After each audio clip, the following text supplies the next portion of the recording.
shalay dagaalka dhacay maleeshiyaadka inta qasaraha u badan wuxuu ka soo gaaray gaari weyn oo saarnaa qori suug ah oo ay ku dagaalameen. Gaarigan waxaa ka xumaaday taayarka inta ay sameynayeen xabaddu ku socoto wana difaaceen. Gaariga way difaaceen wana ka haysteen laakiin qasare xoog leh ayaa ka soo gaaray wana kana gaarigii suug ah lugta ama taayarka ka xumaaday. suuqii waa kan oo fiicannahay marka hore abnaas tacaale lugtaasi gaariga kaga dhacday laakiin suuqii la qabsan markaas ku eegto qodobada ka soo baxay shirkani baran iyo qodobada ka soo baxay shirkii Ceelbuhu bil ka hor waa isku mid wax farqi ah ma dhaxay kaliya meesha waxa laga saaray magacii maamulka Puntland midan wuxuu muuqataa in laga leeyahay dana siyaasi ah iyo dagaalkaasi Cergaabo iyo Sanaagba inuu soo fashilmin dagaalkana lagu galo magac qabiil Aldaroodiya laga bilaabo taariikhda maanta oo ah 31 bishii koowaad 2025 labada beelood waxa ay si wada jir ah isugu taageen difaaca iyo dibud soo celinta degmada Ceeb ninkan wuxuu kamid ahaa maleeshiyaadkii yimid deegaanka wuxuuna kamid noqday maleeshiyaadkii shalay ku dhintay dagaalkii ka dhacay soonaha shanta geed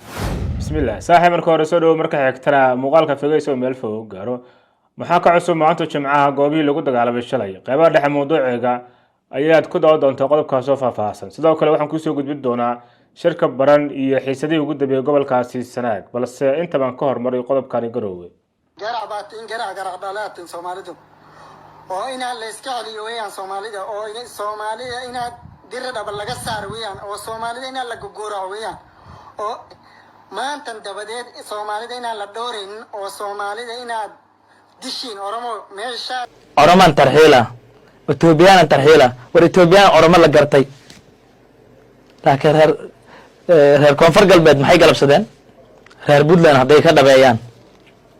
anagana waxaan ballan naga ah dadka reer Puntland oo jooga Baydhabo jooga Baraawo jooga anagana waxa ballan naga ah kuwaas inaan soo saarno deegaanada maamulka Puntland ama waxa tiraadaaba deegaanada ma jartan maalmeed dambe wax laga raafay dadka aan haybahan ka soo jeedin deegaanadaasi waxaana ugu badnaa dadka la raafayo raxaweyn Oromo iyo Arab waxaana ku sheegeen sababta maamulkaasi dadkaas ayaga u raafay inay tahay amni darro iyo inay askar u yihiin kooxaha argagixisada ku jira buuraha bari iyo Sanaag waxay tiraahdaa Soomaalida miskiin ayaa miskiin la cuska leh hadda wuxuu ku sheegay maamulkaasi Puntland dadkan ay raafayaan inay qatar ku yihiin amniga ayna u shaqeeyaan ama ay askar u yihiinba kooxaha Daesh iyo Al-Shabaab laakiin su'aashu waxay tahay askartaan Israakiishooda meeday aaway dadkay u shaqeynayeen deegaankaasna keenay ilaan waxaan ognahay qof hadduu deegaan qariib ku yahay waxa ma sameyn karo ilaa uu helo mooyaan qof garab ku siiyo falkaas uu sameeyo marka hadii ay jirto sida ay sheegan maamulka Puntland dadkan inay la shaqeynayeen kooxahaas buuraha ku jira waxay ahaayeen shaqaalayaal dadka ka sareeyay oo ay shaqaalaha u ahaayeen magaalooyinka u fadhiyaan tuulooyinka u fadhiyaan waa ganacsato sal ku haysa reero marka looma dhawaan karo hadda xubnaha ugu sareeya ee kooxan lagu sheegay Daesh ku jirta buurahaasi bari dhamaantood ma jarteen marka ma jarteen ayaga hasla xisaabtamaan iyo san dulmin dadka martida u ah Puntland markii ugu horeysay ay timid waxay ahaayeen 1991kii ayaa Kismaayo group isku urursadeen oo waxay yiraahdeen jabhadii USC baan la dagaalamayna markii la defeat gareeyay oo ay ka adkaadayna doomay soo qaateen waxay yimaadeen Boosaaso bi ka soo degeen bariga ka soo degeen kadibna dadkii reer Puntland oo dad aad u wanaagsan nidaamkii kala dambeynta jecel aadna diinta iyo u jecel ayaa waxay yiraahdeen war nimankan culimada ah maanu dhibna dekada intii qabiilooyin la isugu dagaalami lahaa nimankaas dhex hooyaan waxa loo dhibay dekada Boosaaso waxa loo dhibay airportka waxa loo dhibay isbitaalka halkaas ay joogeen waxay bilaabeen inay meel walba isaga yimaadaan meel walba gobol walba Ethiopia qaar ka yimaadaan gobolada Soomaaliya isaga yimaadaan waxay furteen maaskar kelmadda maaskar waa markii ugu horreysay maqlo waxaan ka maqlay iyaga barigaas maaskarna waa military meel lagu tababaro militariga magaalada Qowbay degeen ay ku samaysteen ilaa markii dambe ay bilaabeen dadkii inay buligareeyaan oo dhibaateeyaan oo handadaan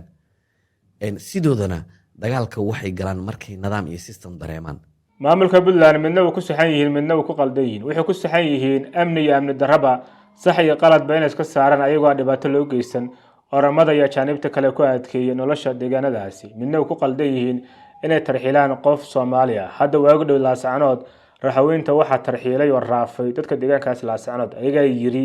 madaxay noo duubtan ayagoo islaaya haddana waa la mid ma jartin ayaga islaaya ayaga buuraha ku jira ayagana u yeertay jaanibta la joogta markaana Sanaag shirki waayahanba ka socda baran ayaa maanta gelinkii dambe waxaa laga soo saaray warmartiyeed ilaa 7 qodob ah. Nuxurka qodobadaas waxay ahaayeen dhulbahanti iyo warsangeli inay isku raaceen dagaal ku wajahan Cerigabo. markaas ku eegto qodobada ka soo baxay shirkani baran iyo qodobada ka soo baxay shirkii Ceelbuhu bil ka hor waa isku mid wax farqi ah ma dhaxay kaliya meesha waxa laga saaray magacii maamulka Puntland midan wuxuu muuqataa in laga leeyahay dana siyaasi ah iyo dagaalkaasi Cerigabo iyo Sanaagba inuusan fashilmin dagaalkana lagu galo magac qabiil Aldaroodiya laga bilaabo taariikhda maanta oo ah 31 bishii koowaad 2025 labada beelood waxa ay si wada jir ah isugu taageen difaaca iyo dibud soo celinta degmada Cerigabo beelaha Maxamuud Harti Siciid Harti iyo bahawadaagtoodu waxay go'aan midaysan ka gaareen xaaladda colaadeed ee ka taagan degmada Cerigabo shirku wuxuu guddoonsaday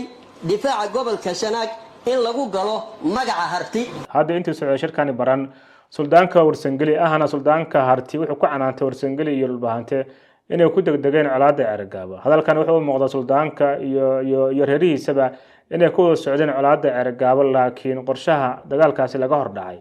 sida adag qodobkii loogu doodo loona filanqeeyay 3 cisho ama 4 cisho shirkaasi baran uu socday wuxuu ahaa habka loogu noqonayo Cerigabo qori caaladiisa ku teeganayo kuma teegi karnee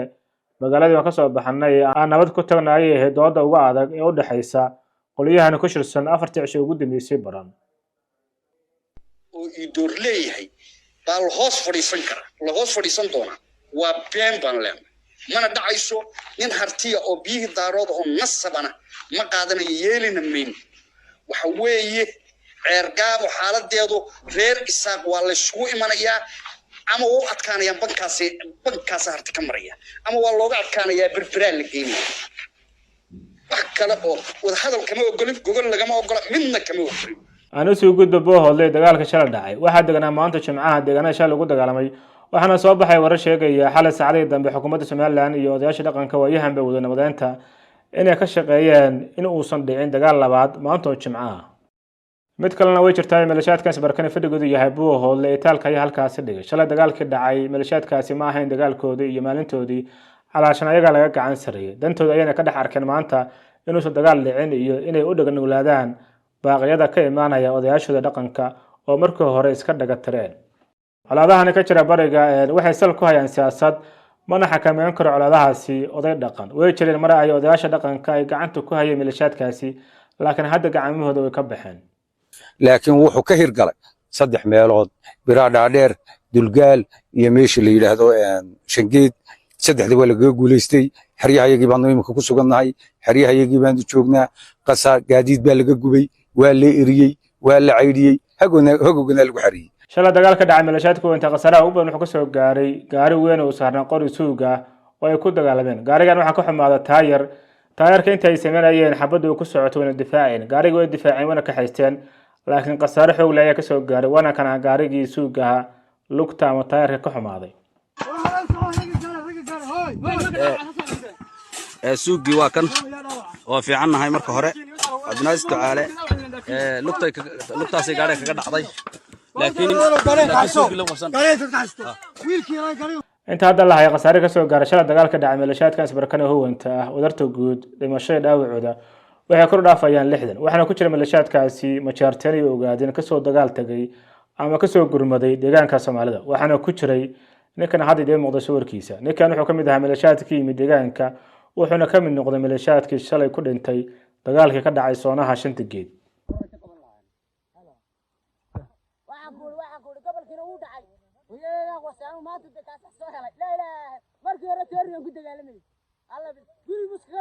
Torre